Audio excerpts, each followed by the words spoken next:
I'm Casey Stelzer, Master Instructor for TRX. Today I want to share with you some basic coaching cues and language that you can use on the TRX Rip Trainer to help properly, safely, and effectively coach your clients and your small groups.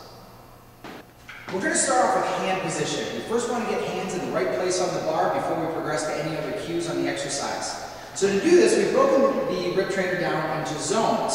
Zone 1 is furthest away from the cord, closest to this eye bolt.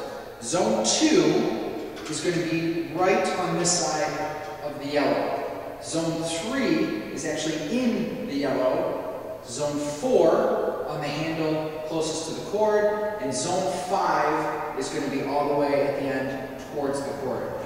We also want to tell you which hand goes where. Your power hand is the hand closest to the cord. Your base hand is the hand furthest away. So if I wanted to put my hands in this position, I would simply say left hand power hand, palm down zone 4, right hand base hand, palm down zone 1. The other zone conversion that we have is mid zones. Mid zones is where the hands are right in the middle of the black rubber handles. So this would be left hand power hand, mid zones. We can also change our palm position. So if I wanted to do the slap shot grip, I can say left hand, power hand, palm up, zone 4, right hand, base hand, palm down, zone 1. And that gives me this grip right here. And of course I can switch that for different exercises. All right, next we're going to go into our body positions. We're going to go into our 3 basic static holds in each one of the 3 different body positions. So we're going to start with standing facing away from the anchor point. We always refer to the anchor point in our body positions to be consistent for everybody in the room. So our body is always in reference to the anchor point. So standing facing away, I'm going to put my left hand as my power hand in mid zones. I want to be directly away from my anchor point. So if I think of a line coming out from my anchor point, I want to straddle that line so it's directly behind the center of my back. I don't want to be to the right of my anchor. I don't want to be to the left of my anchor. We're facing directly away from it. This is what we call our drive position. It's like a standing plank with the arms fully extended.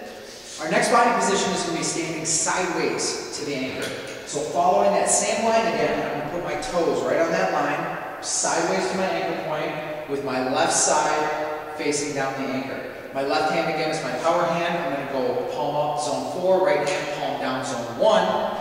And this is going to be my stack position. My toes, knees, hips, shoulders, chest, eyes, and the tip of the bar are all pointing in the exact same direction.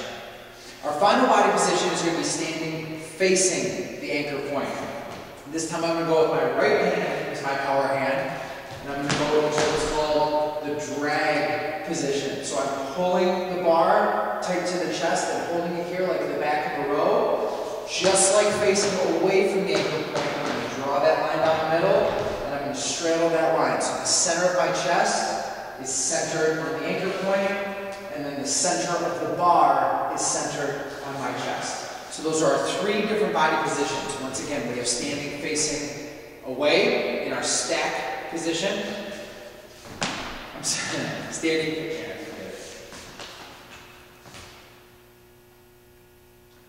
All right, the last piece is talking about our footprint or our foot stance. So standing facing away from the anchor point with my left hand and my power hand in mid zones, I'm going to start with a wide stance. So this can either be shoulder width or just a little bit outside of shoulder width, making sure the knees are over the ankles and not dropped in. I can shift to a narrow stance, bringing those feet very, very close together. I also have offset stance with my right foot forward, or we can go offset stance with the left foot forward. And there you have it, the basics to get started in rip training, coaching, cueing, and the language that you want to use.